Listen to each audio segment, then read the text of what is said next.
नमस्कार साथियों, Pallavi coaching classes में आपका स्वागत है। हम पढ़ रहे थे परसेंट से संबंधित वे सभी प्रश्न जो पुरानी परीक्षा में पूछे गए हैं। उससे संबंधित अपनी 12 वीडियो हो चुकी थी, आज अपनी 13वीं वीडियो है।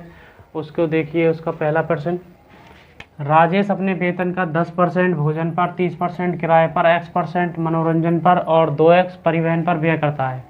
यदि माह के अंत में उसकी बचत 3600 रुपये है तो मासिक वेतन 15,000 रुपये है, तो X का मान हमें बताना है। तो देखो इसको किस प्रकार से हल करेंगे। देखो यहाँ पर सारी चीज़ें हमें परसेंट में दी गई है, 10%, 30%, X%, 2X%। लेकिन एक लास्ट में एक चीज़ है बचत। बचत किस में है? संख्यात्मक मान में, ठीक है। और वेतन उसका दे ही रखा है। तो सबसे पहले हम बचत को भी किस में निकाल लेते हैं? परसेंट में, है ना। तो अपने पास X का मान सीधा सीधा आ ही जाएगा। उसके बाद देखो क्या करेंगे, हम निकालेंगे बचत प्रतिशत। बचत प्रतिशत क्या आ जाएगा? 3600 उसकी बचत है, कितने में से? 15,000 रुपये में से, गुणा में 100।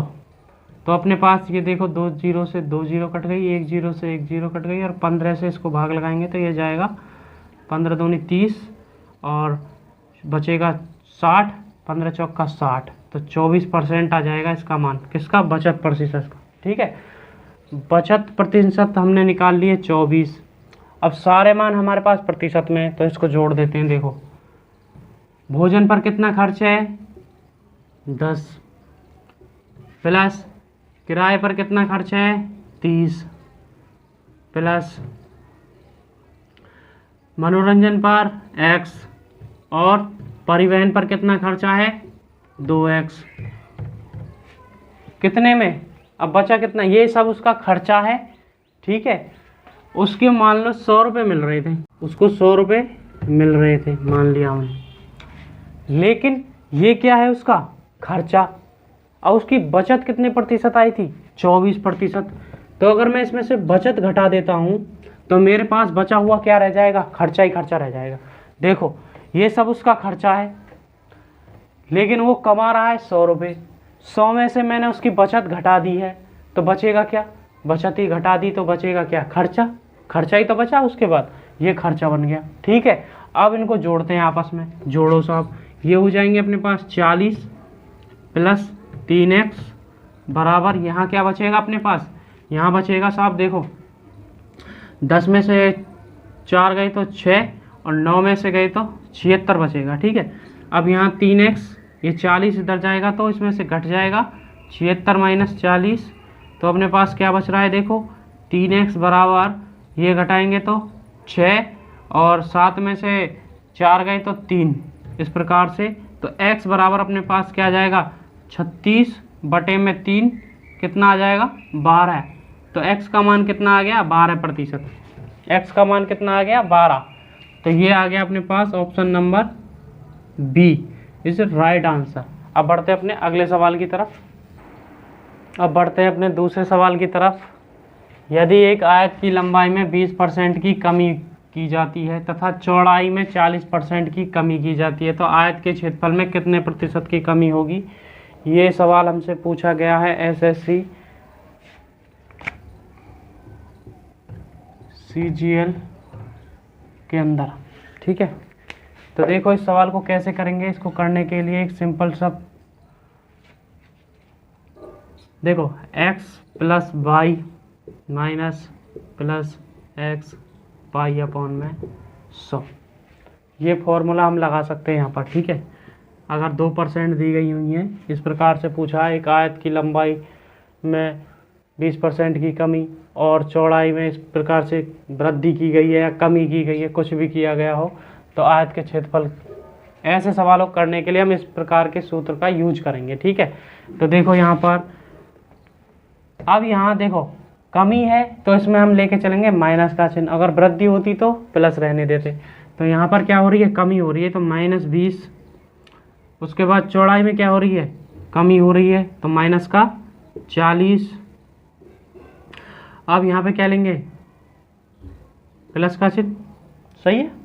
और यहाँ क्या लेंगे? माइनस के, क्योंकि x का मान माइनस है और y का मान भी क्या है? माइनस का 40 है बटे में 100। दोबारा से देखो ये यहाँ पर हो क्या रही है? कमी, चौड़ाई में भी क्या हो रही है, कमी, इन दोनों में क्या हो रही है, कमी। कमी होने की वजह से चिन्ह किसके लिए ले गया है, माइनस का। समझ में आ गई बात। तो x का मान क्या हो गया, -20, y का मान क्या हो गया, -40, और x और y के मान हमने वहाँ उठा के रख दिए हैं। उसके बाद देखो इनको जब अब माइनस माइनस के क्या होंगे, जुड़ जाएंगे एक साथ, सही है। और प्लस यहाँ माइनस का गुणा माइनस के साथ होगा तो प्लस में आ जाएगा, और 0 से 0 कट जाएंगी दोनों, तो यहाँ क्या बचेगा, 8, 4 दूनी 8 होता है।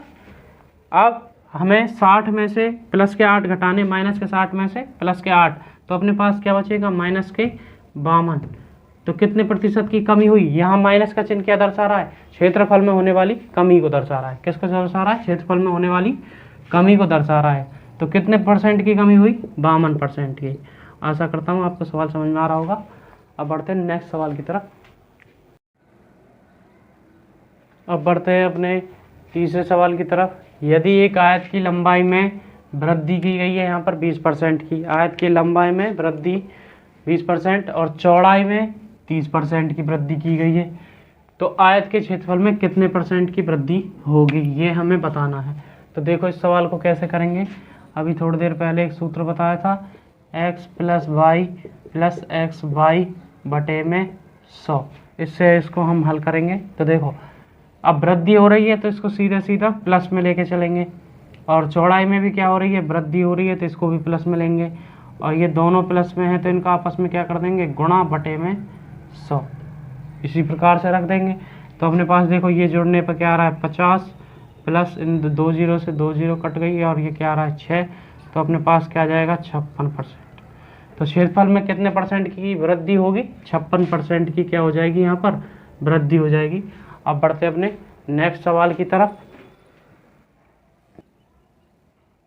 अब बढ़ते हैं अपने आखिरी सवाल की तरफ।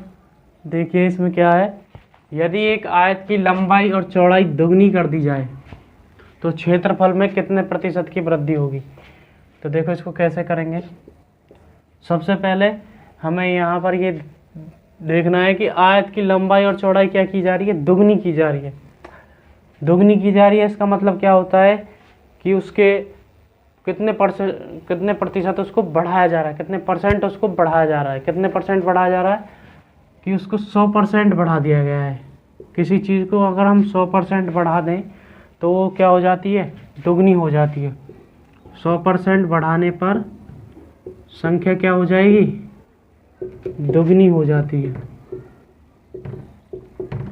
दुगनी हो जाएगी, ठीक है। अब देखो 100% बढ़ा दिया, लंबाई भी 100% बढ़ा दी, चौड़ाई भी 100% बढ़ा दिए, तो दोनों को क्या करेंगे, अब उसी सूत्र के अनुसार, क्षेत्रफल वाले के अनुसार। देखो ये अपने पास सूत्र था एक, तो 100% इसको बढ़ाया, 100% चौड़ाई को बढ़ा दिया, और इन दोनों को कर देंगे अब 100 + 100 + 100 गुणा में 100 बटे में 100। 100 से 100 कट गया तो अपने पास क्या आएगा, 200 प्लस में 100 तो आ गया 300। 300% क्या हो जाएगा इसका राइट आंसर। क्षेत्रफल में क्या वृद्धि कितनी हो जाएगी, क्षेत्रफल में वृद्धि हो जाएगी 300% की वृद्धि। आशा करता हूँ आपको ये सवाल समझ में आ रहे होंगे, और हमारी वीडियो को अपने दोस्तों के साथ शेयर करें। अगर आप